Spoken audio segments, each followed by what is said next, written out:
Direct selling industry future क्या है, इस बिजनेस की सच्चाई क्या है, लोग इस बिजनेस के बारे में बताने से क्यों कतराते हैं, लोग इस बिजनेस में काम करना क्यों नहीं चाहते हैं, क्यों डायरेक्ट सेलिंग बिजनेस में इतनी नेगेटिविटी है, क्या है इसकी वजह। डायरेक्ट सेलिंग बिजनेस आने वाले वक्त का सबसे बड़ा बिजनेस है। क्यों? अगर आज आप दूसरी कंट्रीज को देखें, जो कंट्रीज आज डेवलप्ड है, उन सभी कंट्रीज के अंदर डायरेक्ट सेलिंग बिजनेस का बहुत ज्यादा प्रायोरिटीज दी जाती है, क्योंकि डायरेक्ट सेलिंग बिजनेस लोगों का बिजनेस है और जब तक दुनिया में लोग रहेंगे तब तक ये बिजनेस चलता रहेगा, क्योंकि ये बिजनेस लोगों पर डिपेंडेड है। जब तक लोग खाते रहेंगे, नहाते रहेंगे, कपड़ा पहनते रहेंगे, तब तक ये बिजनेस आपका चलता रहेगा। अपने इंडिया में कुछ लोग इसे फंसने फंसाने का काम बोलते हैं और कुछ लोग ये मानते हैं जिनके पास करने को कोई काम नहीं होता वे लोग ये काम करते हैं। मैं उन सारे लोगों से सहमत हूं, क्योंकि उन लोगों के पास अभी तक इस बिजनेस का प्रॉपर नॉलेज नहीं पहुंच पाई है।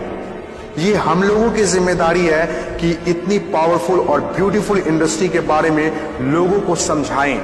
दुनिया में कुछ ऐसे भी काम होते हैं जो लोगों को आसानी से समझ में नहीं आते हैं। एक छोटा सा एग्जांपल देता हूं। हम लोग दिन भर फेसबुक, व्हाट्सएप और यूट्यूब कितना यूज करते हैं और इसके लिए आपसे एक भी पैसा नहीं लिया जाता है।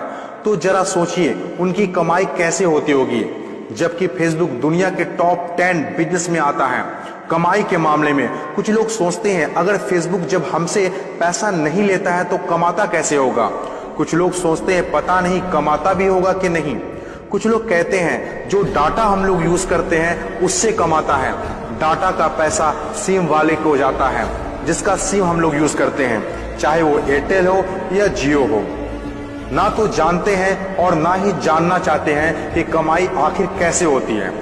दोस्तों, सबसे पहले आपके लिए ये जानना जरूरी है कि कोई भी इंडस्ट्री कैसे चलती है और कैसे बनती है।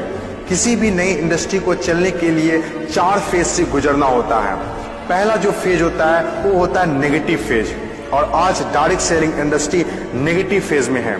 ये फेज हर नई इंडस्ट्री को झेलना ही पड़ता है। जब भी मार्केट में नया बिजनेस आता है तो लोग पहले उसे ठीक से समझ नहीं पाते हैं और अनदेखा कर देते हैं। जैसे बैंकिंग सेक्टर के साथ हुआ, इंश्योरेंस सेक्टर के साथ हुआ, टेलीकॉम इंडस्ट्री के साथ हुआ। पहले ना तो लोग बैंक में पैसा जमा करते थे और ना ही इंश्योरेंस लेते थे, क्योंकि इंडस्ट्री नई थी, लोग डरते थे, किसी पर भरोसा नहीं था। लेकिन आज देखिए, यही इंडस्ट्री है जिसके बिना किसी राज्यों की कल्पना करना असंभव है। जब नई नई प्लास्टिक इंडस्ट्री स्टार्ट हुआ तो 95% लोगों ने इनकार कर दिया, ये कहकर कि यह पॉसिबल नहीं है। लेकिन उस वक्त भी 5% लोगों को विश्वास था और आज वही 5% लोग दुनिया में आगे हैं। आज हर चीज प्लास्टिक का है, जग हो या बाल्टी, कुर्सी हो या टेबल, खिलौना हो या फ्रेम, यहाँ तक कि डोर भी अब प्लास्टिक के हैं, जो आज से 20 साल पहले किसी ने सोचा भी नहीं था। आज direct selling business negative phase में है, इसीलिए इतनी सारी नेगेटिविटी है। और जब ये पॉजिटिव फेज की तरफ बढ़ता जा रहा है, नेगेटिव फेज में होने के बावजूद भी इस इंडस्ट्री ने कई लोगों की जिंदगियां बदल दी। दूसरा जो किसी भी इंडस्ट्री को फेस करना होता है वो दूसरा फेज होता है पॉजिटिव फेज। ये वो टाइम होता है जब लोगों का इंडस्ट्री के ऊपर ट्रस्ट बढ़ने लगता है, क्योंकि वे आसपास में रिजल्ट देख रहे होते हैं। और जो लोग उस वक्त डायरेक्ट सेलिंग बिजनेस में दिलचस्पी नहीं दिखा रहे होते हैं, अनदेखा कर रहे होते हैं, वे रिजल्ट देखने के बाद दिलचस्पी लेने लगते हैं और आपका काफिला और बढ़ने लगता है, रिजल्ट और बढ़ने लगता है, दिलचस्पी और भी लोगों में बढ़ने लगती है। जैसे बैंकिंग इंडस्ट्री और इंश्योरेंस इंडस्ट्री के साथ हुआ था। बैंकिंग इंडस्ट्री का वैल्यू तब पता चला होगा लोगों को जब किसी का पैसा घर में सुरक्षित नहीं रहा होगा। इंश्योरेंस के वैल्यू तब लोगों को पता चला होगा जब किसी के एक्सीडेंट होने के बाद उसके घर वाले को पैसा मिला होगा। तीसरी जो किसी भी इंडस्ट्री का फेज होता है वो होता है ग्रोथ फेज। जब एक बार लोगों को इंडस्ट्री पर भरोसा होने लगता है तो उनकी ग्रोथ बहुत तेजी से होने लगती है, क्योंकि ऐसे फेज में लोगों को ज्यादा समझाने की जरूरत नहीं होती है।